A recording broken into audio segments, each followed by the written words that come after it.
为了要让囡仔对这火车头有较深的了解，台湾博物馆举办来去车站探索建筑的展览，现场也有准备这台语自动音乐剧。台博物馆希望透过演出，让囡仔表达车头伫因心目中的意义。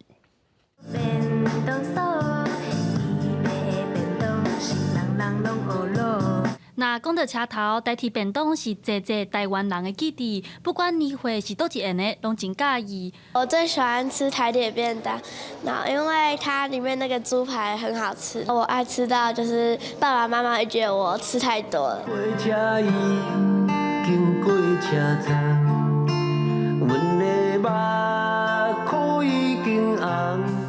除了便当，真侪歌曲拢会唱到车头。有当时车头是离别的所在，有当时车头是重逢的所在。才也有济庄脚囡仔去都市拍拼的记忆，也有父母对囡仔的期待和毋望。你是有啥物代志？你哭嘞？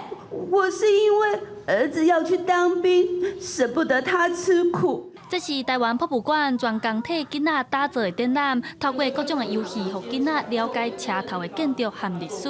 当中有一个关卡，让囡仔家己去设计火车头。算游戏的过程真趣味，有的囡仔感觉变数坐紧较重要，有的囡仔感觉收票站较重要，开当趁钱。这让文化部长李旺感觉这个囡仔足趣味、足高追的。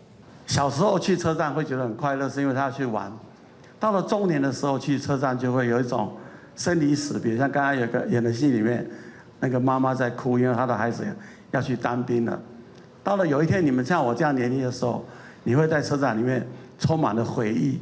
文化部长表示，7月底台湾上新的博物馆——国家铁道博物馆就要正式开幕啊！展区有展出消息40档的拿皮柴油客车，也有各种的铁基路古物。文化部鼓励囡仔会当加利用文化笔，加去艺文场所行行咧，接受文化培养技术的素养。记者陈亚轩、林巧凯台北报道。